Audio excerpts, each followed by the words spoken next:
Your Excellency, thank you very much for an extraordinary speech and sharing your insights with us. And you touched on many of the issues we're going to be exploring today and diving deeper into. US-China trade relationship and the tensions there and the impact thereof. Technology and the revolutionary changes being brought about by technology. You mentioned blockchain and how that will cut the costs of trading. And also the Belt and Road, the Middle East role in the Belt and Road.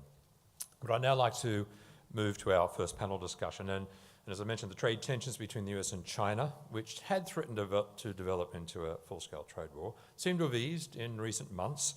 Talks are underway which may lead to a resolution of the crisis. To date, there aren't any details. The next round of talks are scheduled to take place at the end of this week, Thursday and Friday.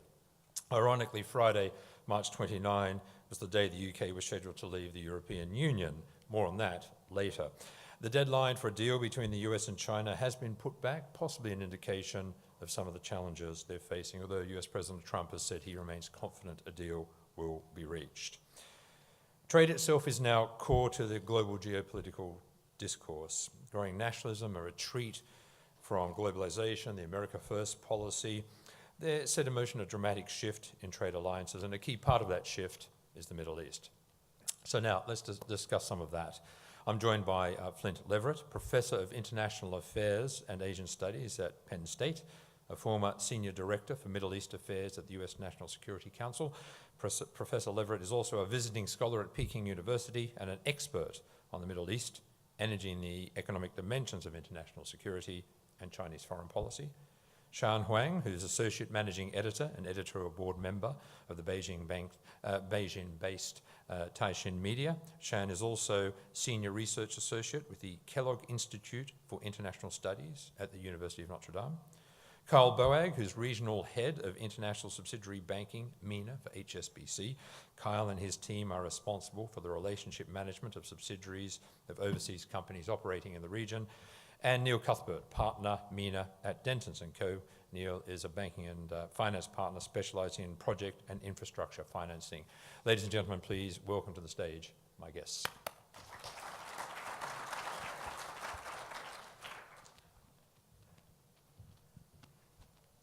Well, thank you all very much for being here. We need to start, I believe, with the China-US trade relationship and where we are right now. We'll take a longer view a little later. But Chuck, to start with you, do you believe there will be a resolution out of these talks and trade will normalize between the US and China? Thank you, Michael.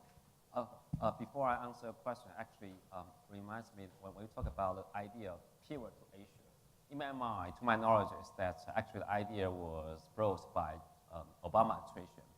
When they talk about the pivot to Asia, actually it has everything to do with the containment or pushback on the increasing influence of China in Asia-Pacific region. But today, when we talk about the pivot toward Asia, or Middle East pivot toward Asia, actually we're talking about the increasing integration of the Middle East into the East Asia, Southeast Asia, and South Asia. So I think it's different. So if we look at the context, I think it's very interesting to start with our conversation. When you talk about the upcoming, we know this week the Treasury Secretary and the USTR will pay a visit to Beijing and trying to push ahead with the ongoing trade deal. I think this deal definitely has every ramification for the global, not just the bilateral relations, but also global economy. And my sense is that actually there's a differing opinions within the Trump administration about to what extent they will allow or take accept the current arrangement, the current the deals.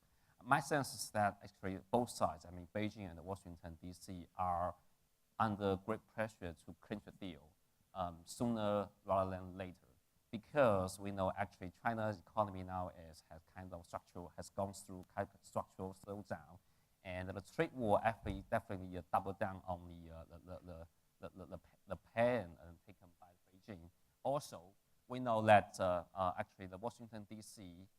actually the Trump administration, Trump himself is under great pressure to make progress in other in other respects because of his domestic concern. Also, we know the Mueller report has definitely casted a cloud over his presidency. So I think face a lot of domestic pressures. Both sides, both leaders has every reason to try to reach the deal. But the real question is to what extent both sides will come to terms with the words and the concessions particularly made by Beijing when it comes to the trade practice and the subsidies for state-owned enterprises. I think, but overall speaking, I'm cautiously optimistic about a deal that will be cut maybe next month. Maybe now people say the end of the April will be the date for the President Xi to pay a visit to Mar-a-Lago to really personally cut a deal. So you think there will be a deal of some sort? But let me turn to you. Are you confident there'll be some sort of deal? I think it's certainly more likely than not that there will be a deal. I think the heart of the deal is going to be Chinese commitments to import more goods and services from the United States, improve market access for U.S. exports and investment in return for U.S. tariff relief. I suspect the deal that's on the table now is a little bit vague on some of the structural issues. But for President Trump in particular, the prism through which he increasingly views almost every decision at this point is his own calculation about what's going to help his reelection chances. And I think right now the balance of pros and cons is very much favoring him closing this deal. Most of the U.S. business community wants him to close this deal.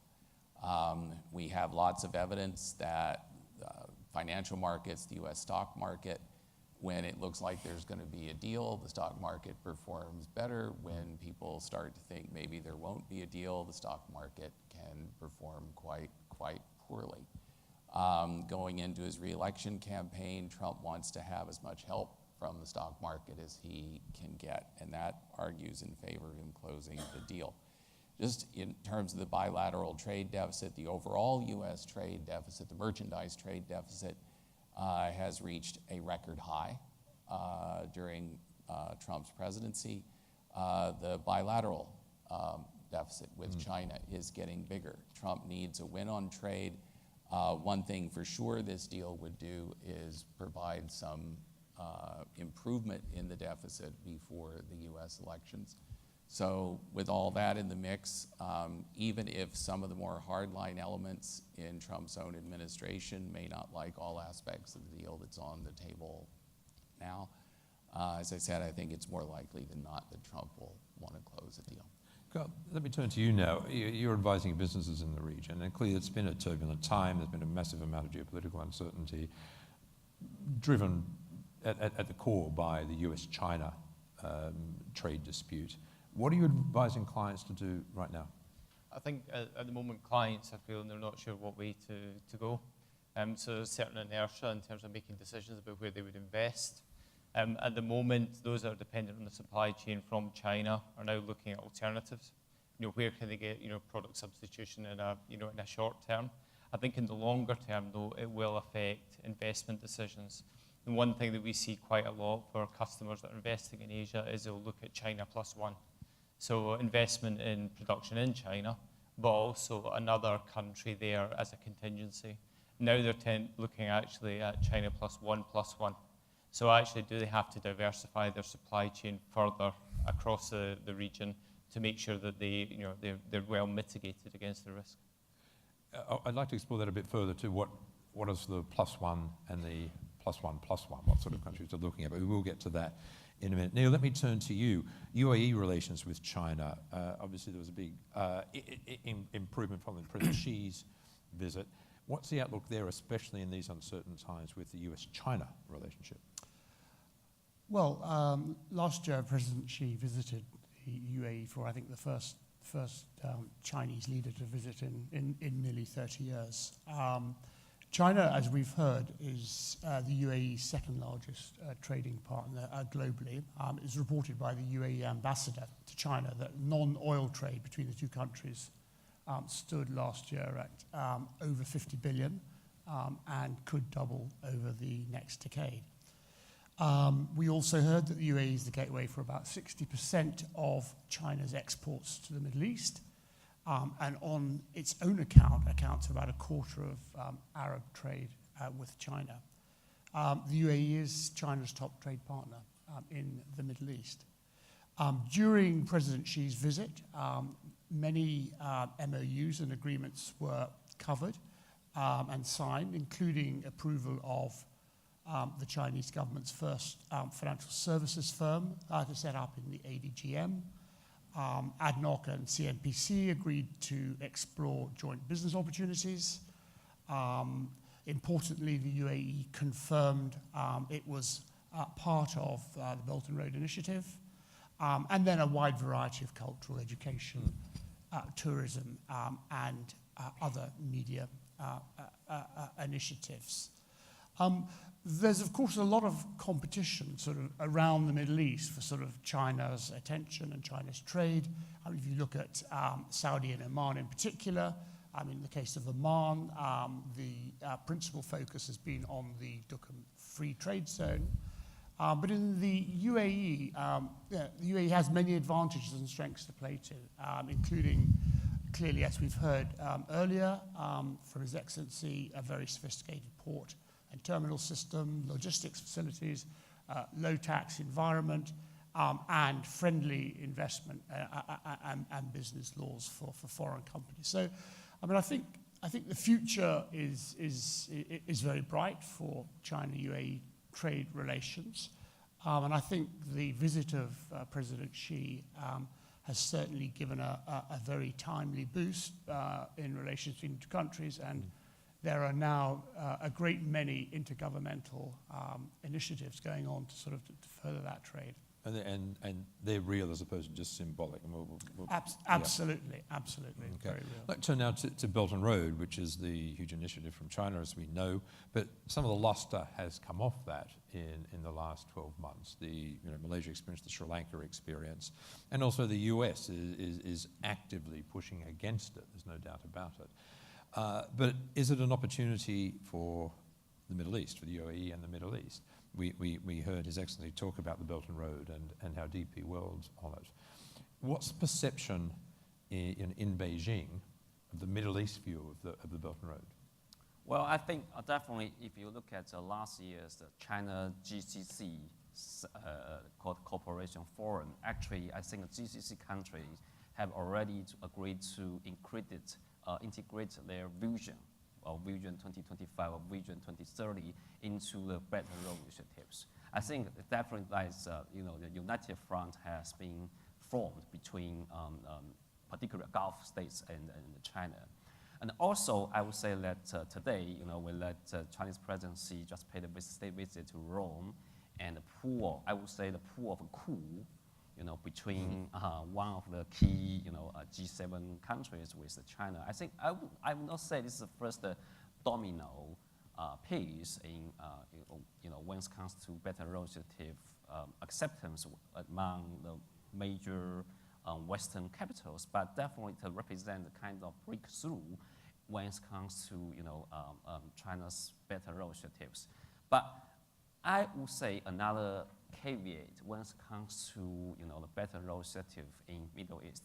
If you remember that back in 2010, so one of China's biggest overseas construction contract called China Railway Construction, it is said to be built a light rail between Mecca and one other Saudi cities, but the projects went nowhere because of the rising cost, overruns.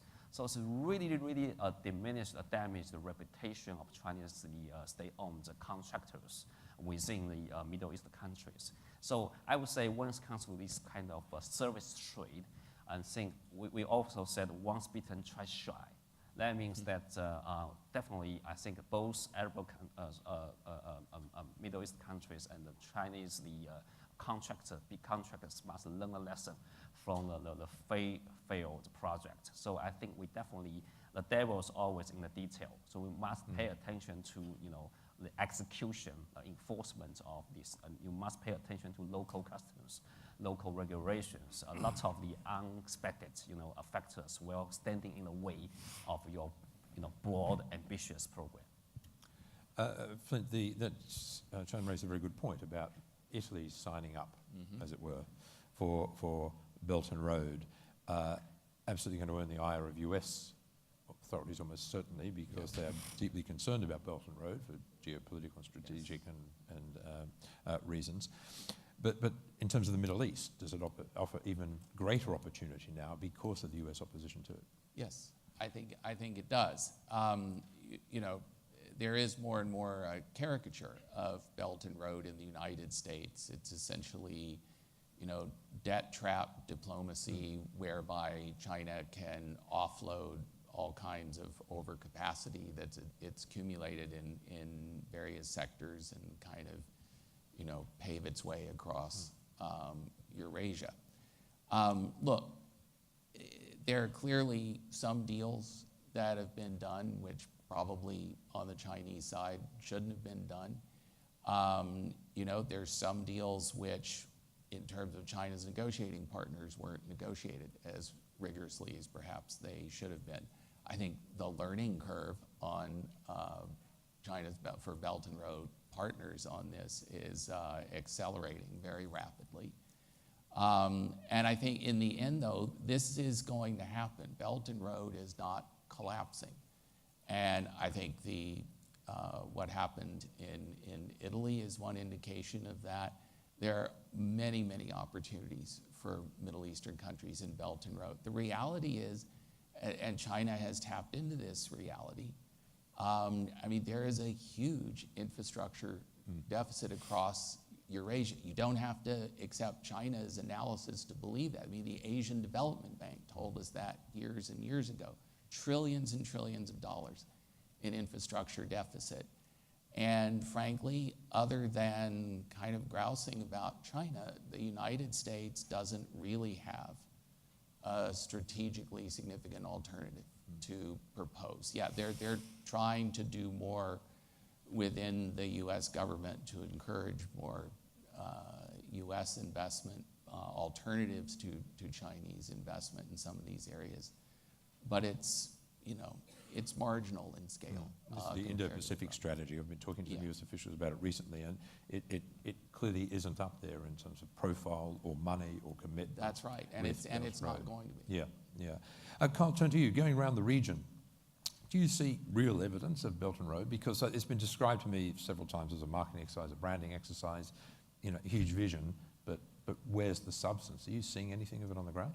It's really interesting because I think Belt and Road has always been considered a catch-all for many different initiatives, with China coming out into the region across the world. Recently, 2 weeks ago, I went and visited 2 Chinese customers in Egypt and went for a tour around the workshop. And as I walked through into the workshop, there's a banner saying "Contributing to Belt and Road." And this was just in one factory. I went to the next factory, and again, not the same banner, but again, branding talking about Belt and Road. And that for me was really, it showed me that actually it's not just about the government to government. This is actually something that the companies believe in, and it's something that they're implementing. And these weren't new companies; these are very long-established companies operating in Egypt. So I think for the Chinese companies, it's something more than just a large catch-all initiative for governments. It's actually something that they believe in and something that they're doing.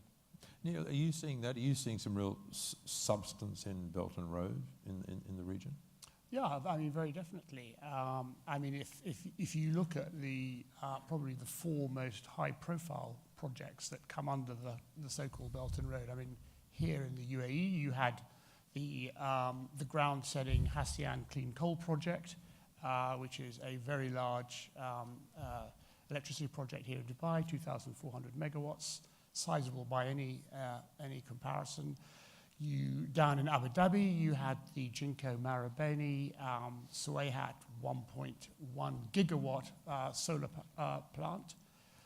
Shanghai Electric and Aqua also signed a contract last year for a nearly $4 billion CSP project in Dubai.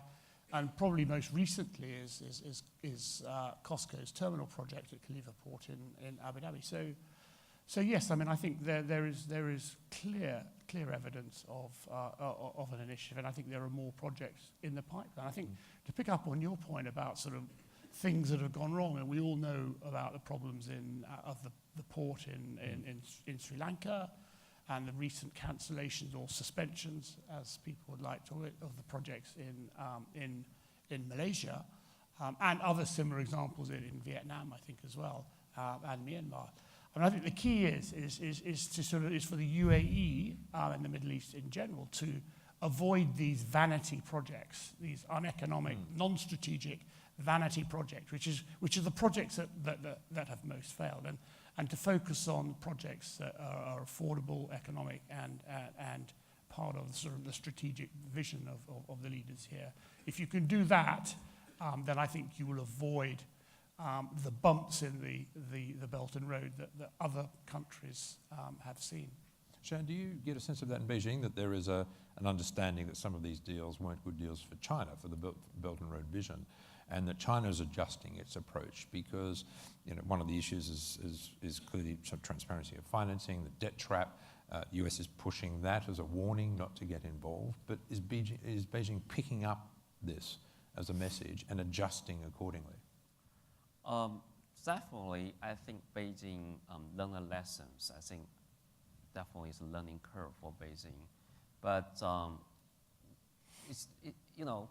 I think the Belt and Road Initiative now, I think when it comes to its scope and its reach, I think it's like a really mega project. It's 10 times or 20 times of a Marshall Plan.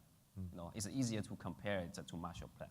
But now, I think when it comes to the scope and the reach of initiative, my personal view is that Beijing now is really trying to learn to how to deal with, the warmth and the acceptance on the part of the rest of the world. We know that actually when the idea was broached, 7 years ago, it was really talking about your racial mass. Right, and some, even some Asia-Pacific region. But now we have seen the African countries, even Latin American countries, now it's on the radar screen of the Belt and Road Initiatives. So I don't think Beijing now has this kind of sophistication or the skills to deal with the huge challenges. For example, debt trap, also the opacity of the deal, and other concerns or suspicions. Now, I think they're trying to come up with the broad strategy to deal with the problem. But when it comes to different regions, for example, Latin America. So I would say another example is that we know actually China CDB, we call it China an Exim Bank, the two biggest policy banks in China.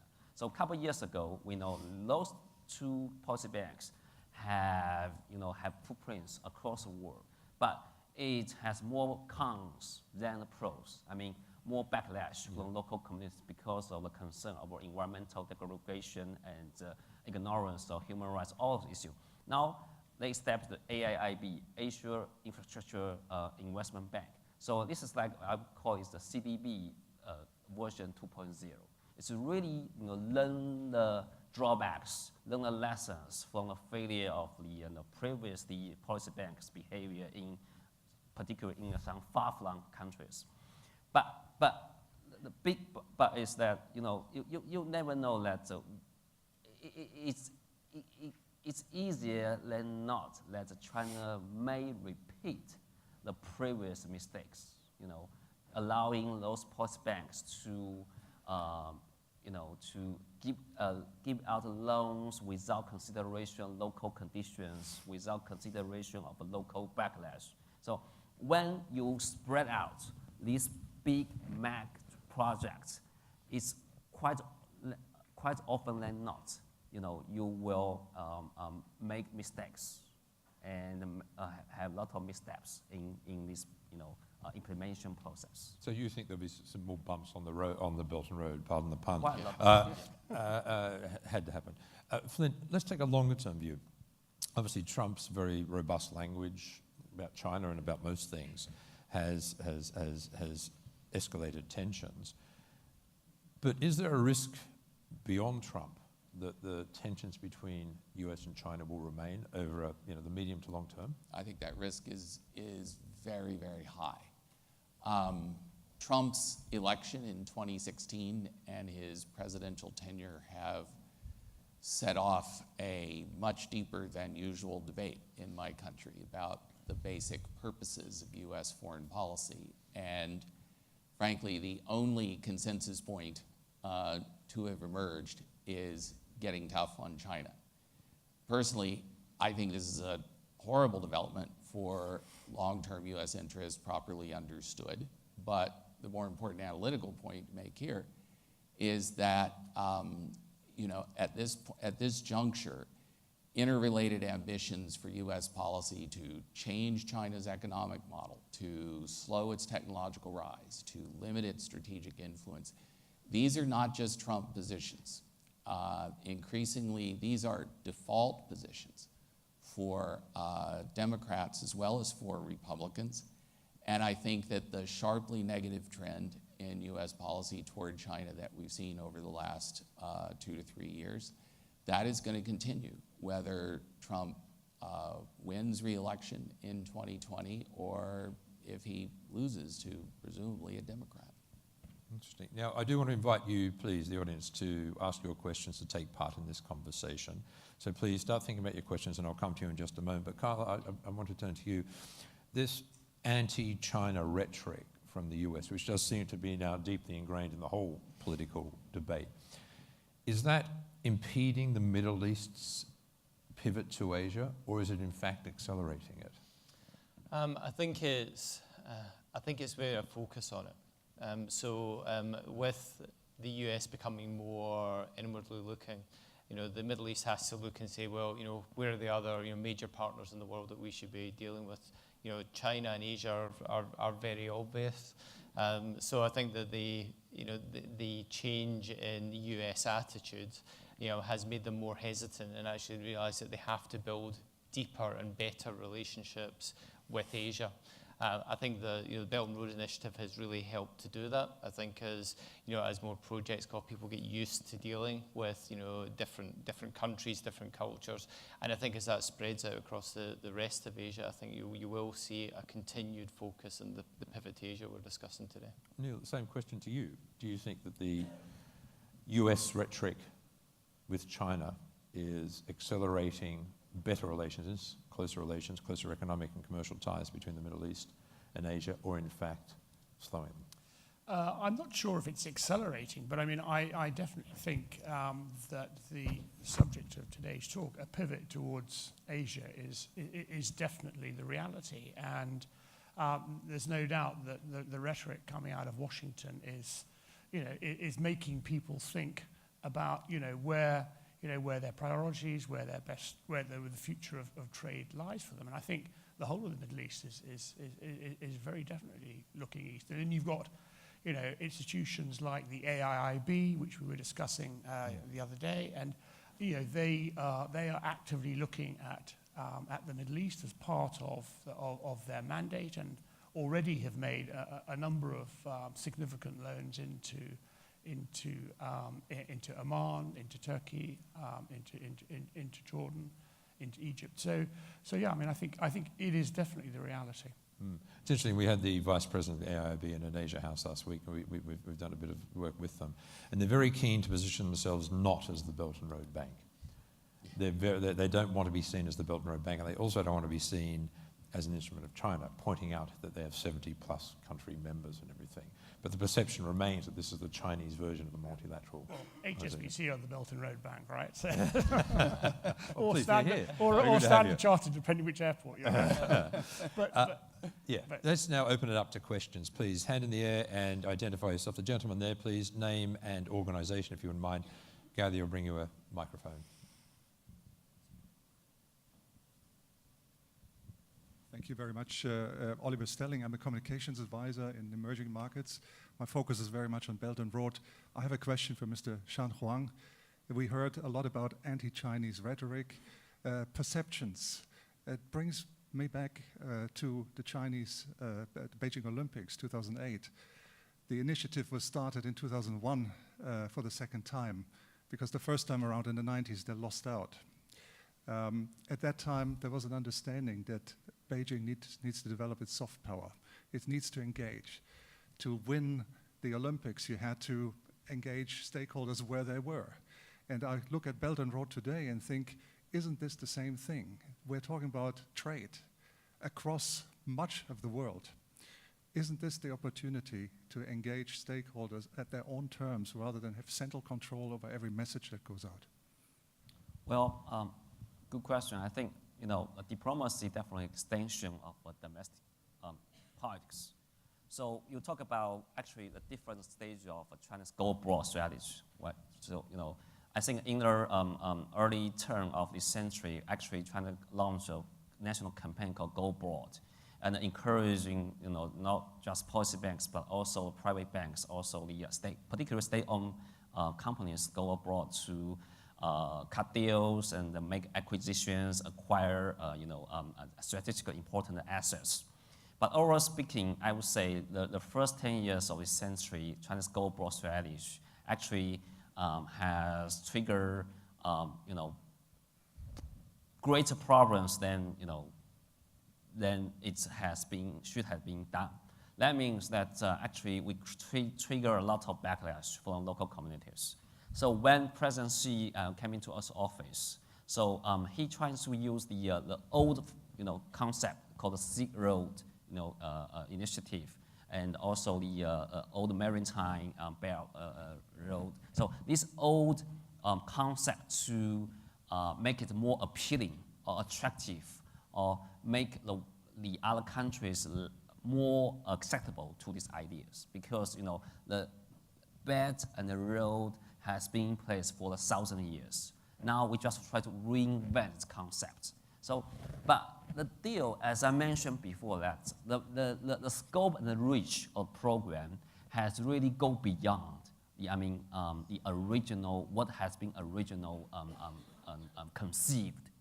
That means because of the, it's quite easy to repeat your mistakes. For example, the debt trap and the opacity of your deal, right? Because I think all of these concerns, suspicions, I'm not trying to dispute or dismiss these concerns or suspicions, but I would argue that China must be learned from his past mistakes, particularly from the mistakes done by Chinese, the big policy banks in some other, far-flung areas. But now I think because the project is the signature project of President Xi, and we know President Xi now is the all-powerful man in China's, politics. So there's no way to slow down these projects if he just, he's in office. So the big question mark is that to what extent we can really streamline, or we can perfect, these projects, make it more acceptable to suspicious stakeholders. I think the Italy trip definitely serve as kind of the good example in that respect, because we can really persuade or convince the die-hard Western power to accept it. At least, even if it's a MOU, memorandum of understanding instead of the treaty, but I think it's really a big, good start for Chinese leaders that we can go into the backyard of the Western powers. But the thing is that definitely we face a lot of backlash, the pushback from the other countries. But now, when it comes to trade itself, or comes to investment itself, I think it's more acceptable. But when it comes to technology, we know 5G, it's a really big question mark.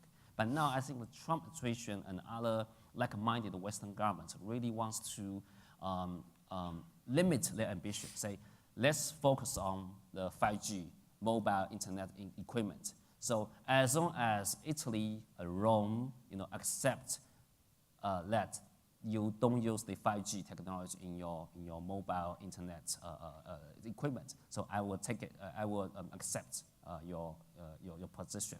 But now I think this raises a question about the bottom line mentality, or bottom line thinking.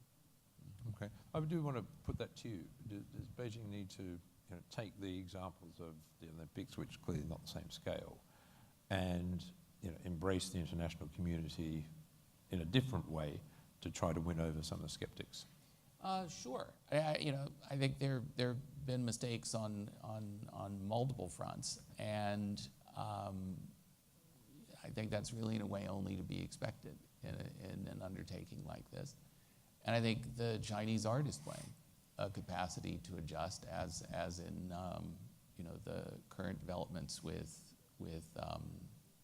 Italy. I think they're also finding the way the United States is proceeding with Huawei and the build out of 5G networks. In the United States is getting, I'd say at best, a mixed response from allies on that. And I suspect when it gets outside of just our European friends, begins to push on, say, some of our friends in the GCC, friends in other parts of the world, I suspect it'll become an even more mixed response. Next question, please.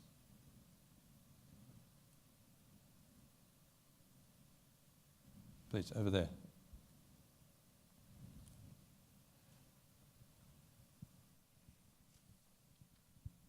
My name is Tan Rasab. I'm a managing partner of New Asia Services. Our primarily services to help Chinese companies do business outside of China. I think a gentleman mentioned earlier about how China is perceived to be operating on a government-to-government level in a lot of these CPEC projects. But the people it impacts most is the private sector. And I want to find out how can the private sector be involved in many of the CPEC projects. And also the gentleman from the US, I know many US companies are engaged in consulting, project management capacities with some of the CPEC projects. So I don't think it's limited just to non-US companies. US companies are actively involved in providing security services, training, safety training, and I've seen this in Pakistan. So the question again is, how can CPEC engage the smaller private sector companies in the countries it's going to operate? Let's start with you, Carl. How does China have CPEC that engage companies? What's the private sector role in Belt and Road? I think in all these projects you talk about the overall project, but actually there's more than just, there's lots of companies involved in it. There's a waterfall effect, so you have the main contract, but actually it filters right down. And what we see is just what you commented on. There are multinationals that are operating. It's not just local companies, it's multinationals that bring in a certain level of expertise into that as well. And I think that's what makes it much more inclusive. And I think that I'm right in saying that as Belt and Road has developed, these are becoming more inclusive, and rather than just being Chinese companies doing the project, they want more involvement, more local contact.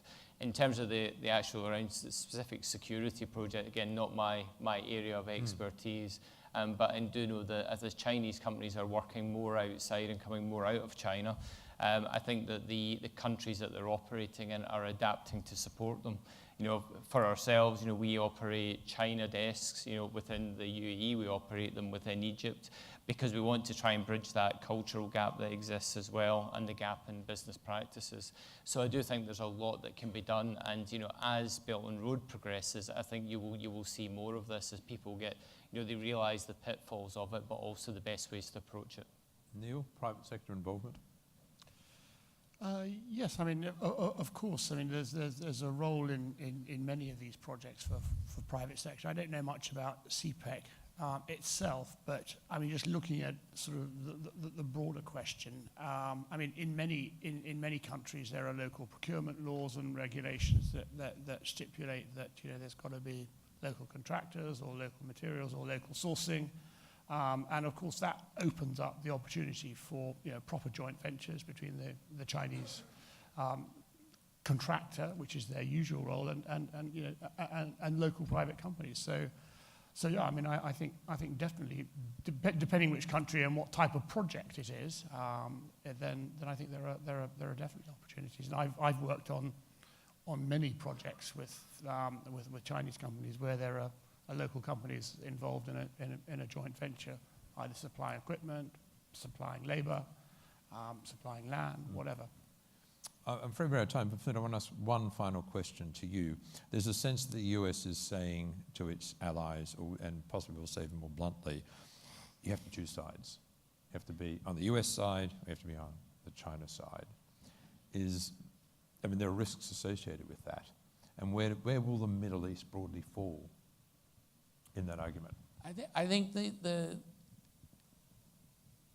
US is playing a fundamentally weak hand in that regard, because, if you think about it, I mean, the US is still, certainly on a per capita basis, the biggest economy in the world.